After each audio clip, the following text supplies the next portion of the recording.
स्वागत है आप सभी का मेरे चैनल पे दोस्तों। आप कैसे हैं कमेंट करके ज़रूर बताएं। कम्युनिकेशन को लेकर बहुत सारे डाउट्स होते हैं स्टूडेंट्स के मन में, जिसे मैं नोट्स के साथ इस वीडियो में लाइन बाय लाइन आपके सारे डाउट्स क्लियर कर दूंगा। क्वेश्चन है दोस्तों, what do you mean by communication? संचार से आप क्या समझते हो?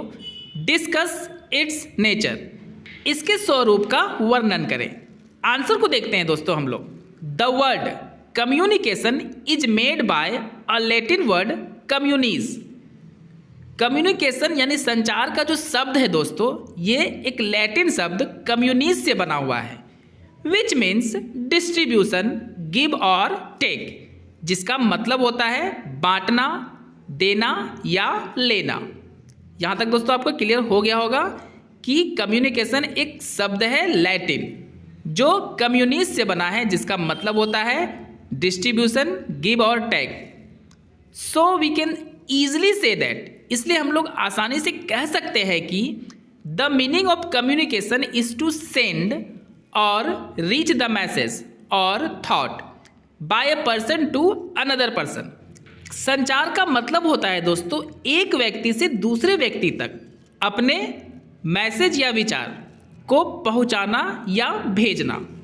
The definition of communication is the transfer of information from one place to another place by using some sort of medium.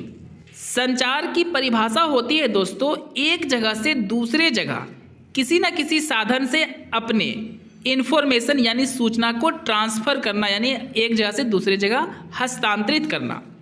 The information may be in any form like sound, indication, video और electric device.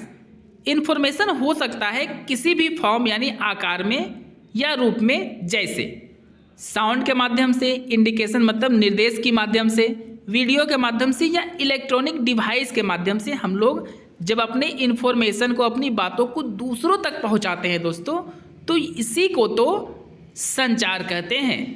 I hope दोस्तों आपको communication का definition अच्छे से समझ में आ गया होगा। अगर मेरा वीडियो हेल्पफुल हो रहा है आपके लिए तो मेरे चैनल को सब्सक्राइब करके जुड़ जाएं और वीडियो को लाइक एंड शेयर करें। आगे देखते हैं दोस्तों। इन अदर वर्ड्स, दूसरे शब्दों में, we can also say that, हम लोग ये भी कह सकते हैं कि it is the way to transfer our thoughts, ideas, emotions, feelings one person to another person.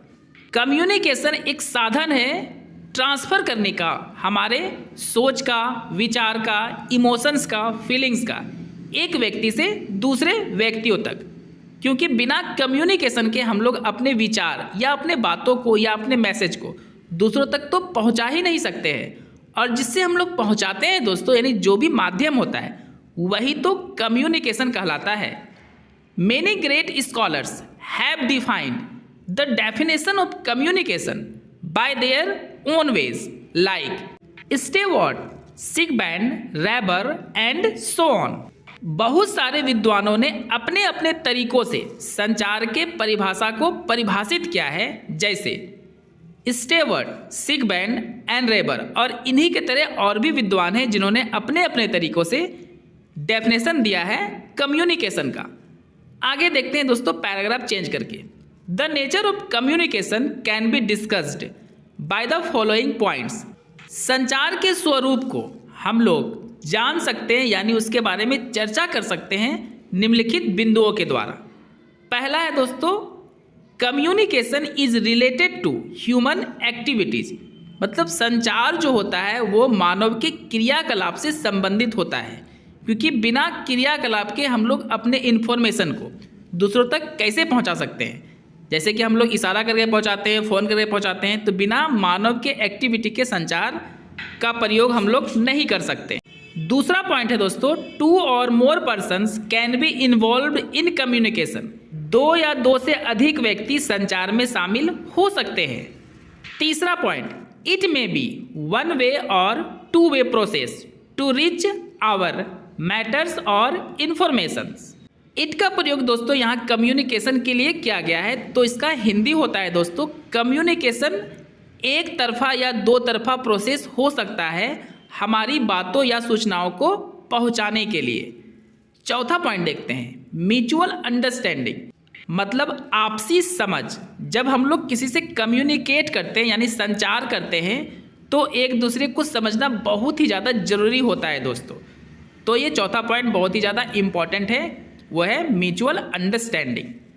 पांचवा देखते हैं, communication is not completed until the information has been understood by the receiver।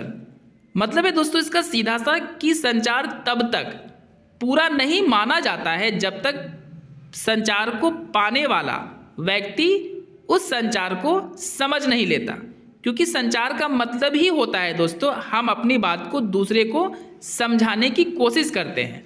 अब वो समझा ही नहीं तो संचार का तो कोई मतलब रहा ही नहीं। नेक्स्ट पॉइंट देखते हैं, इन द कम्युनिकेशन, मतलब संचार में एटलीस्ट कम से कम 2 पर्सन शुड बी, 2 व्यक्तियों का होना चाहिए। One who sends the message, एक जो व्यक्ति मैसेज करता है यानी भेजता है, and other who receives the message, और दूसरा जो मैसेज को यानी उन बातों को रिसीव करता है।